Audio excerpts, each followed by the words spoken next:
Hello dear students, कैसे हैं आप सभी। आशा करती हूँ आप सब ठीक होंगे, स्वस्थ होंगे, अच्छे होंगे। आईसीटी वर्चुअल क्लासरूम देहरादून में आप सभी का स्वागत करती हूँ। मेरा नाम समता है। जैसा कि आप सभी जानते हैं बच्चों, क्लास 12th में आपका chapter number 5 that is principles of inheritance and variation chapter के सारे कॉन्सेप्ट क्लियर हो गए हैं। चैप्टर कंप्लीट हो गया है।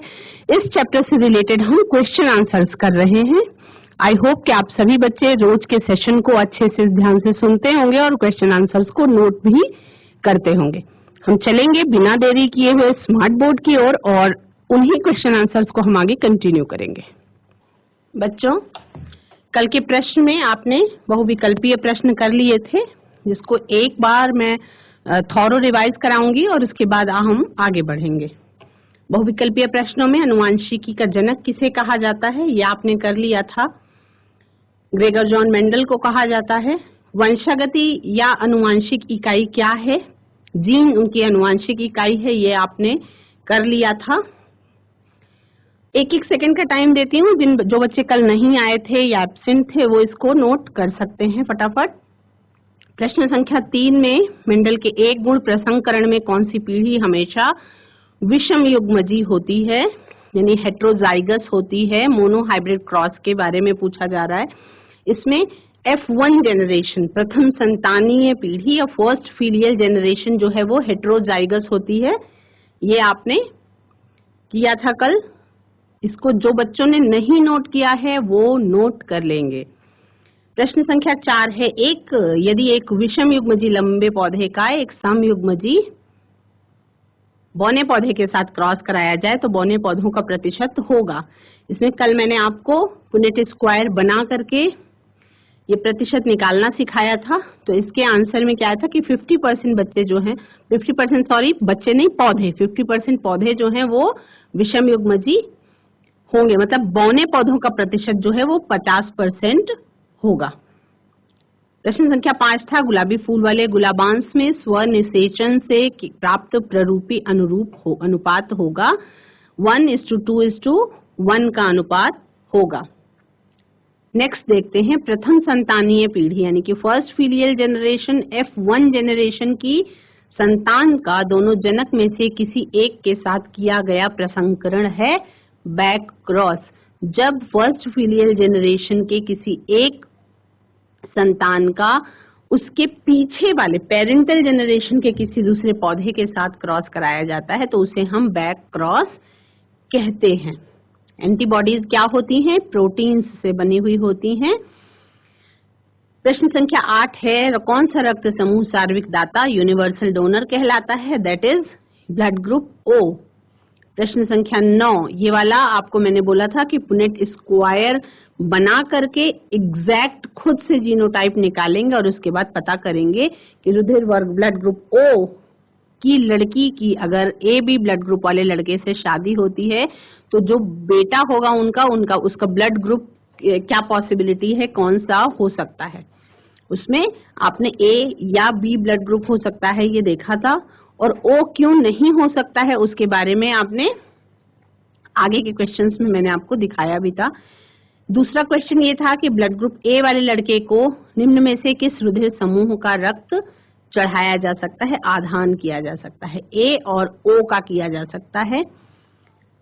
प्रश्न संख्या 11 बहुत ही सिंपल थी, संतान को पिता से कितने जीन्स प्राप्त होते हैं, ये था 50%। ठीक है। मंगोलियन जड़ता या मंगोलियन बेवकूफी या मंगोलियन ईडियासी या डाउन सिंड्रोम, 4 नाम, एक ही रोग के 4 नाम किसके कारण होती है, तो 21वीं जोड़ी के अलिंग सूत्रों की एकाधि सूत्रता के कारण ये रोग होता है। प्रश्न संख्या 13 क्या था, टर्नर सिंड्रोम के लिए निम्नलिखित में से कौन सा सही है, AAXO ये वाला ऑप्शन सही है। आई होप कि सभी बच्चों ने इसको अपनी कॉपी में नोट कर रखा होगा।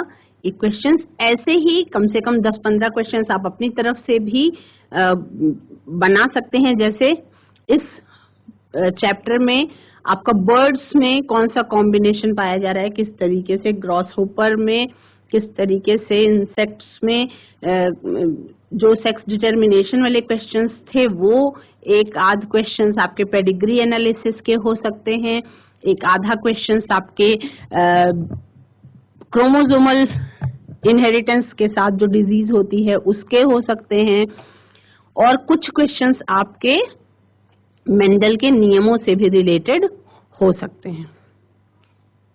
यहाँ से सभी बच्चे आज करेंगे वंशागति या आनुवांशिकता और आनुवांशिकी में अंतर स्पष्ट कीजिए। उत्तर है आनुवांशिक लक्षणों के जनकों से संतति में पहुंचने को आनुवांशिकता कहते हैं, और विज्ञान की वो शाखा जिसके अंतर्गत आनुवांशिक लक्षणों एवं उनकी वंशागति का अध्ययन किया जाता है आनुवांशिकी कहलाता है। मेंडल ने अपने प्रयोग के लिए कितने लक्षणों का चुनाव किया? किन्हीं 4 लक्षणों के नाम लिखिए। मेंडल ने अपने प्रयोग के लिए 7 जोड़ी कॉन्ट्रास्टिंग कैरेक्टर्स या विपर्यासी लक्षणों का चुनाव किया, और उदाहरण उसका क्या है? पुष्पों का रंग बैंगनी तथा सफेद, बीज का रंग हरा और पीला, पौधे की लंबाई लंबा या बौना और बीज का आकार गोल एवं झुर्रीदार बीज। प्रश्न संख्या 3 है बैक क्रॉस और टेस्ट क्रॉस में अंतर बताइए। ये बहुत ही ज्यादा इम्पोर्टेंट पार्ट है इस चैप्टर का, जो कई बार एग्जाम में पूछा गया है। 14, 15, 17, 18 4 बार ये पूछा जा चुका है। उत्तर है जब किसी संकर को किसी भी जनक से संकरण कराया जाता है तो इसे संकर पूर्वज संकरण कहते हैं, जबकि प्रथम पीढ़ी जीव एवं समयुग्मकी अप्रभावी लक्षण वाले जीव के मध्य कराए गए संकरण को परीक्षण संकरण कहते हैं। यानी कि आप अपना ध्यान जो हमने मोनोहाइब्रिड क्रॉस कराया था उस पर लेकर के जाएं, तो आप ध्यान देंगे कि एक लंबे पौधे का क्रॉस, एक प्योर टॉल पौधे का क्रॉस, एक प्योर ब्रीड ड्वार्फ प्लांट के साथ कराया गया। जो फर्स्ट फिलियल जनरेशन आई थी उसमें फिनोटिपिकली फर्स्ट फिलियल जनरेशन के ऑल प्लांट्स आर टॉल, और उसमें क्या हुआ था कि टॉल का जो डोमिनेंट कैरेक्टर था वो एक्सप्रेस हुआ था और ड्वार्फ का जो रेसेसिव कैरेक्टर था वो एक्सप्रेस नहीं हुआ था। But genotypically they are hybrid. Genotypically कैसे थे? वो हाइब्रिड थे। इसका मतलब ये है कि उसमें लंबे और बौने दोनों के लक्षण दिखाई तो नहीं पड़ रहे थे, एक्सप्रेस नहीं हो रहे थे, लेकिन क्रोमोसोम के रूप में वो मौजूद थे। अब उस फर्स्ट फिलियल जनरेशन के किसी भी पौधे का क्रॉस अगर वापस से या प्योर टॉल से करा दिया जाए या प्योर ड्वार्फ से करा दिया जाए तो ऐसी सिचुएशन टेस्ट क्रॉस, ऐसी सिचुएशन बैक क्रॉस कहलाती है। ठीक है, यही मैं आपको समझाने की कोशिश कर रही थी। आई थिंक अब आपको समझ में आ गया होगा टेस्ट क्रॉस और बैक क्रॉस में अंतर। प्रश्न संख्या 4 है सर्वग्राही तथा सर्वदायी रक्त समूह कौन है? इनके नाम लिखिए। किस रुधिर वर्ग का मनुष्य सर्वग्राही होता है? ए बी रक्त समूह का मनुष्य सर्वग्राही तथा ओ रक्त समूह को मनुष्य सर्वदायी होता है। ठीक है। प्रश्न संख्या 5 है, ये वाला प्रश्न बहुत ध्यान से देखेंगे, जिसमें ब्लड ग्रुप ओ वाला एक पुरुष रुधिर वर्ग ए बी वाली एक स्त्री से शादी करता है, उनकी संतानों का रुधिर वर्ग क्या होगा? उत्तर क्या है? यदि पुरुष व स्त्री के रुधिर वर्ग क्रमशः ओ और ए बी हैं तो इनकी संतानों में केवल ए अथवा बी रुधिर वर्ग की संभावना होती है। और इसमें आपने पुनेट स्क्वायर मैंने बना के बताया आपको, इसको ध्यान से बनाएंगे, बनाते समय लापरवाही नहीं करेंगे, फिर आप जान पाएंगे कि क्यों ओ ब्लड ग्रुप के फादर हों या ओ ब्लड ग्रुप की मदर हों, लेकिन अगर जो विपरीत अपोजिट पार्टनर है जो उसका ब्लड ग्रुप अगर ओ से अलग है, कुछ डिफरेंट है, तो जो दूसरा वाला ब्लड ग्रुप है वही अपने आप को एक्सप्रेस कर देता है और ओ ब्लड ग्रुप रेसेसिव रह जाता है, एक्सप्रेस अपने आप को नहीं कर पाता। ओ ब्लड ग्रुप का बच्चा होने की संभावना तभी होती है जब parents, both of the parents are from O blood group. दोनों का अगर ब्लड ग्रुप ओ होगा तभी ये संभावना ऐसी ज्यादातर, कॉमनली जिसे हम कहते हैं सामान्य तौर पर, तभी ये संभावना ज्यादा होती है ना। इसमें आपने देखा कि ब्लड ग्रुप में ओ के साथ ए और बी, तो जहां पर ए आ जा रहा है वहां पे ए अपने आप को एक्सप्रेस करता है, जहां बी आ जाता है वहां बी अपने आप को एक्सप्रेस करता है। और ब्लड ग्रुप ए की 50% होने की संभावना है, ब्लड ग्रुप बी की भी 50% होने की संभावना होती है। नेक्स्ट प्रश्न देखेंगे, विभिन्नता से आप क्या समझते हैं? कोई दो प्रकार की विभिन्नताएं बताइए। इसको लिखेंगे, एक ही माता पिता की विभिन्न संतानों में अंतर पाए जाते हैं। आप सामान्य तौर पर देखते हैं कि जैसे आपके फीचर्स हैं, आपके भाई बहनों के फीचर्स एकदम एक समान नहीं होते हैं, मतलब कुछ ना कुछ डिफरेंस होता है। हो सकता है बड़ा भाई सांवला हो और छोटा भाई बिल्कुल गोरा हो सकता है कि एक भाई की लंबाई ज्यादा हो और उसी भाई की लंबाई, उसी के सगे दूसरे भाई की लंबाई कुछ कम हो। तो ये क्या है? ये है दैहिक विभिन्नताएं, जो फिनोटिपिक वेरिएशंस हैं। और कुछ विभिन्नताएं ऐसी हैं जो जननिक विभिन्नताएं होती हैं, जो अंदरूनी तौर पर दिखाई पड़ती हैं। जैसे मान लीजिए कोई रोग ट्रांसफर हो जाता है, कोई आवश्यक नहीं है कि वो सारे बच्चों में सभी एक ही माता पिता के सभी संतानों में वो हो सकता है किसी संतान में वो रोग आए और किसी संतान में वो रोग ना आए। ठीक है। इसी तरह से मंगोलियन बेवकूफी वगैरह है या डाउन सिंड्रोम है, ये भी जरूरी नहीं है कि सभी बच्चों में। कभी बहुत बार आपने देखा होगा कि एक ही पेरेंट्स के 2 बच्चे हैं या 3 बच्चे हैं, तो जिसमें से एक, जिसको हम कहते हैं मेंटली रिटार्डेड हो, और 2 बच्चे एकदम नॉर्मल हो, और एकदम नॉर्मल ही ना कहें, बहुत ज्यादा एवरेज से भी ज्यादा उनका दिमाग तेज हो, बहुत ज्यादा स्मार्ट हो, और उसी भाई बहनों में से सगे में से एक ऐसा हो जो मेंटली रिटार्डेड हो। तो ये संभावनाएं होती हैं। जीनोटिपिकली जब चेंज होता है तो ये सारी सिचुएशन, वेरिएशन इस तरीके की आ जाती है। तो दैहिक विभिन्नताएं का मतलब हो गया आपका फिनोटिपिक वेरिएशंस, और जननिक विभिन्नताओं का मतलब हो गया आपका जीनोटिपिक वेरिएशंस, मतलब जीनोटाइप। नेक्स्ट देखते हैं प्रश्न, आनुवांशिक रोग क्या है और मनुष्य में इस रोग के 2 उदाहरण लिखिए। उत्तर है, वे रोग जो किसी संतान को अपने माता पिता से आनुवांशिक रूप से प्राप्त होते हैं, आनुवांशिक रोग कहलाते हैं। उदाहरण के लिए आपका वर्णांधता और हीमोफीलिया, ये 2 रोग बताए गए हैं। नेक्स्ट प्रश्न देखते हैं, प्रश्न संख्या 8 है, लिंग सहलग्न लक्षण को परिभाषित कीजिए और मनुष्य में लिंग सहलग्न वंशागति के द्वारा उत्पन्न 2 व्याधियों के नाम लिखिए। प्राणियों में कुछ आनुवांशिक लक्षणों की वंशागति लिंग क्रोमोसोम या लिंग गुणसूत्र से संबंधित होती है। इनका संबंध सेक्स क्रोमोसोम से होने के कारण इन्हें सेक्स लिंक्ड या लिंग सहलग्न लक्षण कहते हैं, जैसे मनुष्य में वर्णांधता और हीमोफीलिया। प्रश्न संख्या 9 है, हीमोफीलिया को ब्लीडर रोग क्यों कहते हैं? क्योंकि इस रोग में चोट लग जाने या कट जाने पर ब्लड क्लॉटिंग नहीं होती, मतलब हीमोफीलिया रोग में वो प्रोटीन बनना मिसिंग हो जाता है जिस प्रोटीन के कारण ब्लड क्लॉट होता है। इसी कारण से ब्लीडिंग निरंतर होती रहती है और इसीलिए हीमोफीलिया को ब्लीडर रोग भी कहा जाता है।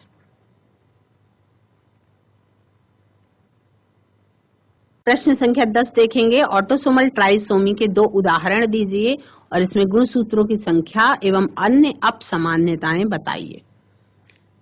दूसरे तरीके से यही प्रश्न पूछा जा सकता है, मानव में गुणसूत्रीय व्यतिक्रम से उत्पन्न होने वाले 2 रोगों के नाम और उनके गुणसूत्र विन्यास लिखिए।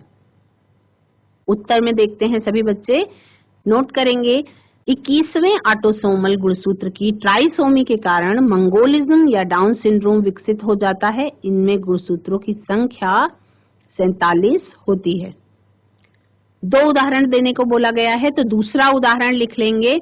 18वें ऑटोसोमल क्रोमोसोम की ट्राइसोमी के कारण एडवर्ड्स सिंड्रोम नाम की बीमारी विकसित हो जाती है और इनमें गुणसूत्रों की कुल संख्या 47 होती है। मतलब आप सभी को पता है कि ह्यूमन बीइंग में, मनुष्यों में जो क्रोमोसोम्स का नंबर होता है वो होता है 46, यानी कि 23 जोड़े गुणसूत्र पाए जाते हैं। ठीक है, तो इसमें से जो 46 में से अगर किसी के 21st पेयर पे एक एक्स्ट्रा हो जाए, यानी यहाँ पे ट्राइसोमी हो जाए, तो डाउन सिंड्रोम हो जाता है। अगर 18वें पॉइंट वाले पेयर में चेंज हो जाए तो एडवर्ड्स सिंड्रोम हो जाता है।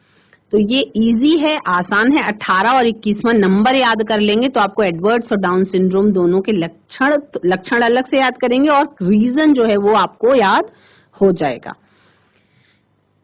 ये बहुत ही इम्पोर्टेंट है। जीन प्रारूप एवं लक्षण प्रारूप में अंतर बताइए और प्रभावी कारक और अप्रभावी कारक में अंतर बताइए। फिनोटाइप और जीनोटाइप में अंतर और रेसेसिव और डोमिनेंट कैरेक्टर में अंतर। ठीक इसी प्रकार से आपको लिखना है आपकी आंसर शीट में, तो आपको मार्क्स जो है हर हाल में मिलते हैं जब सही तरीके से प्रश्न। देखो बच्चों, प्रश्न का उत्तर लिखना भी क्या है, एक आर्ट है। मतलब जैसे मान लीजिए कोई क्वेश्चन आया एग्जाम में और उस एग्जाम में जो क्वेश्चन आया है आपके माइंड में वो क्वेश्चन आपको समझ में आ रहा है, आपको उस क्वेश्चन का आंसर आता है, तो कितनी सुंदर तरीके से आप उसको प्रेजेंट करते हैं एग्जामिनर के सामने, बहुत कुछ डिपेंड करता है कि आपके मार्क्स वो कैसे देगा। एक एग्जामिनर जो होता है वो किसी भी सुंदर चीज को देखने का मन करता है ना, तो अगर मान लीजिए आपकी कॉपी उसको सुंदर लगती है, देखने में अच्छी लगती है, तो वो उसको पढ़ेगा और अगर उसको उसने पढ़ा तो हर हाल में आपको मार्क्स अच्छे देगा। तो अच्छी राइटिंग में सही तरीके से मार्जिन वगैरह दे करके, हेडिंग के रूप में लिख करके, प्रॉपर बुलेट पॉइंट्स के साथ अगर आप आंसर करते हैं तो मार्क्स हमेशा अच्छे मिलने की संभावना होती है। खास तौर पर विज्ञान विषय से संबंधित आंसर शीट में ऐसा होता है। आप लिखेंगे फिनोटाइप, 3 पॉइंट्स फिनोटाइप में बताए गए हैं और 3 पॉइंट्स आपको जीनोटाइप के भी बताए गए हैं। जीन प्रारूप लिखेंगे।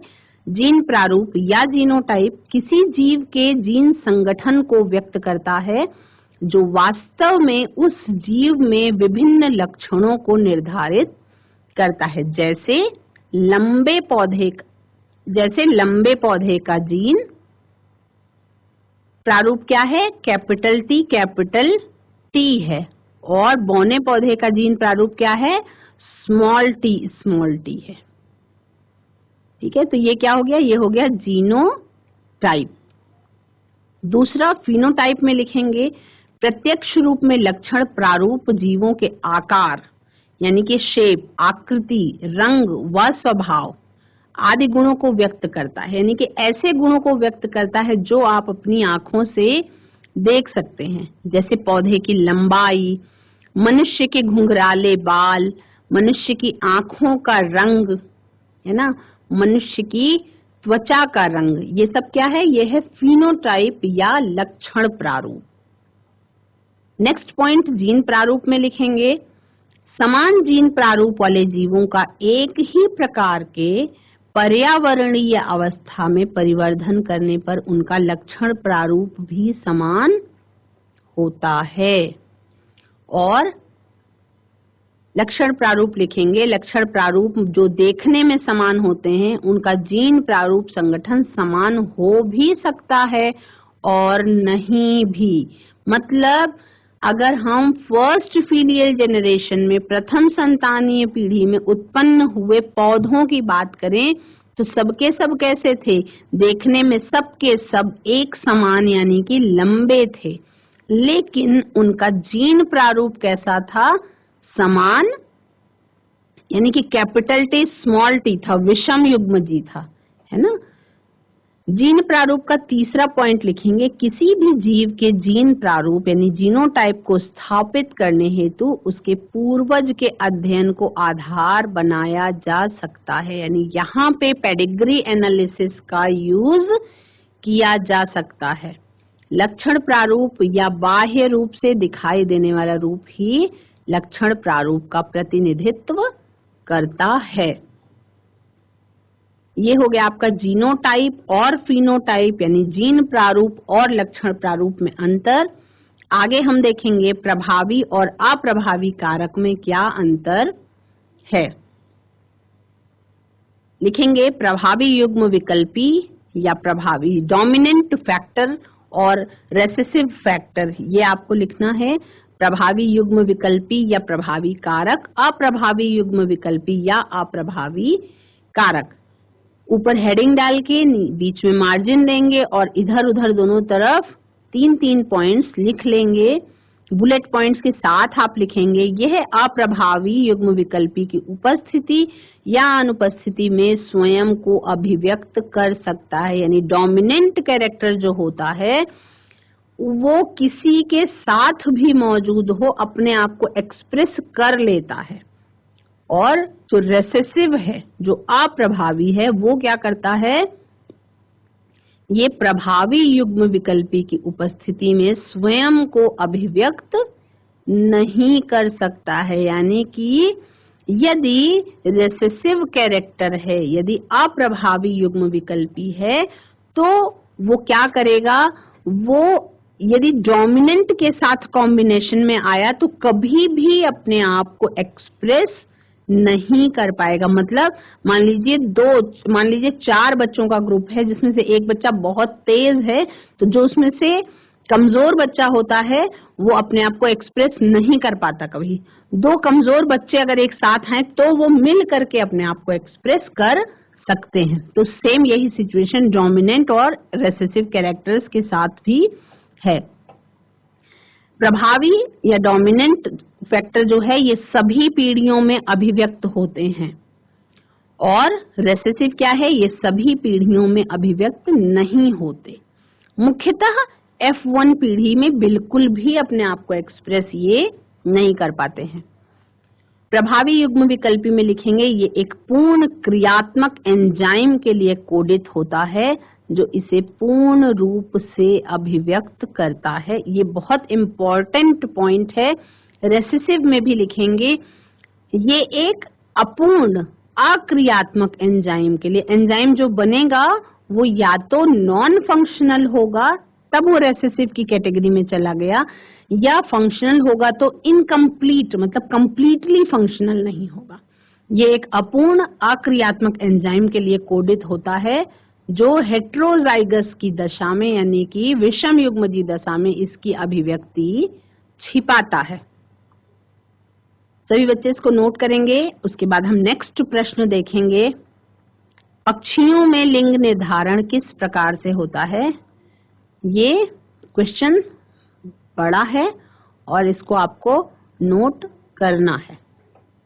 पक्षियों में लिंग निर्धारण कैसे होता है, ZZ और ZW टाइप क्रोमोसोम्स के द्वारा सेक्स डिटरमिनेशन, ये प्रकार पाया जाता है पक्षियों में, जो तितली और मॉथ में देखा गया है आपके सिलेबस में। कुछ कशेरुकियों यानी कुछ वर्टिब्रेट्स में भी ये पाया जाता है, मछलियों में, सरीसृपों में और पक्षियों में। जो मेल होता है यानी नर में 2 समरूपी लिंग गुणसूत्र या होमोमॉर्फिक सेक्स क्रोमोसोम्स होते हैं जिन्हें हम ZZ से निरूपित करते हैं,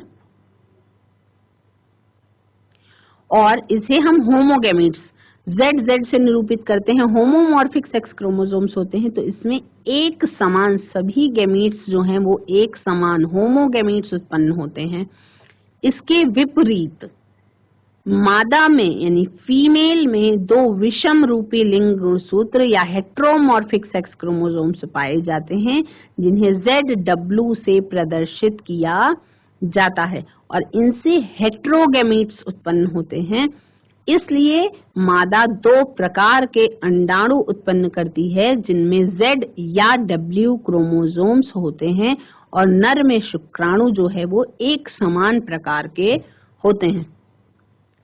इसी की जगह पे यदि कंपेयर किया जाए ह्यूमन बीइंग्स के साथ, तो ह्यूमन बीइंग में हेट्रोगेमीट्स जो है वो मेल में होते हैं और होमोगेमीट्स जो है वो फीमेल में होते हैं, यानी कि एकदम उलट सिचुएशन होती है पक्षियों की तुलना में। ठीक है, नेक्स्ट वो पैरा चेंज करके नेक्स्ट पार्ट लिखेंगे। अतः इन जीवों में लिंग निर्धारण मादा के W गुणसूत्र के द्वारा होता है, जबकि नर का शुक्राणु मादा के Z गैमीट युग्मक से संलयन करता है और Z जाइगोट या युग्मनज बनाता है, जिससे नर संतति उत्पन्न होती है यदि शुक्राणु मादा के W गैमीट से संलयन करता है। तो ZW जाइगोट बनता है जो फीमेल चिड़िया का निर्माण करता है। इस प्रकार संतति में जो है 1:1 का अनुपात होने की संभावना होती है। प्रश्न संख्या 3 देखेंगे। कोई भी बच्चा वर्णांध नहीं पैदा हुआ, यानी कोई भी बच्चा, कई बार सामान्य तौर पर आपने देखा कि माता पिता में कोई रोग था लेकिन बच्चे जो हुए वो सारे के सारे सामान्य हो गए। कहा जाता है कि किस्मत अच्छी थी बच्चों की, वो सामान्य हो गए। तो अगर किसी के पिता वर्णांध हैं और उनके जो भी बच्चे हुए वो सबके सब नॉर्मल हुए, तो ऐसा क्यों हुआ होगा? आपको साइंस को समझ करके इसका कारण आपको समझाना है। 2013 में ये प्रश्न पूछा गया है। तो प्रॉपर तरीके से कैसे लिखेंगे इसको? जब एक वर्णांध पुरुष का विवाह एक सामान्य स्त्री से हो जाता है या किया जाता है, तो इन दोनों से उत्पन्न होने वाली सभी पुत्रियां वाहक होंगी, यानी कि कैरियर होंगी, क्योंकि महिलाएं या फीमेल्स सामान्य तौर पर क्या होती हैं? इसकी कैरियर होती हैं। इनमें वर्णांधता के लक्षण प्रकट नहीं होते हैं, जबकि सभी पुत्र कैसे होंगे? सामान्य होंगे। अब इसको शो करने के लिए बेस्ट तरीका ये है कि आपको इस तरीके का फ्लो चार्ट टाइप का बनाना होगा।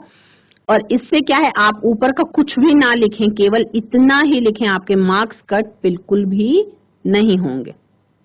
यहाँ पे आपने दिखाया कि सामान्य माता का क्रोमोसोमल स्ट्रक्चर क्या? XX होमोगैमीट्स आएंगे यहाँ पर, और XY जो है वो वर्णांध पिता का जीनोटाइप है, जिसमें X जो है सेक्स लिंक्ड कैरेक्टर जो है उस पर हीमोफीलिया है ना, जिसको राउंड सर्कल के साथ दिखाया गया है। Y हमेशा हीमोफिलिक वाले कैरेक्टर से फ्री होता है। ठीक है, अब यहाँ पे गैमीटोजेनेसिस के दौरान जो गैमीट्स का फॉर्मेशन हुआ, तो होमोगैमीट्स बनाए फीमेल ने और हेट्रोगैमीट्स बनाए मेल ने।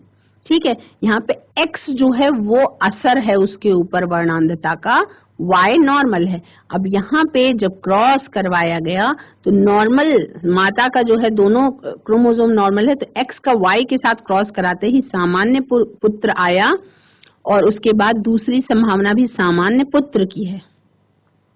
अब ये जो असर वर्णांध पिता के जिस क्रोमोसोम पे असर है वर्णांधता का, वो सामान्य माता के साथ क्रॉस करने पर क्या हुआ कि पुत्री हुई, लेकिन पुत्री में वर्णांधता के कोई लक्षण नहीं आए, लेकिन वो कैरियर हो गई।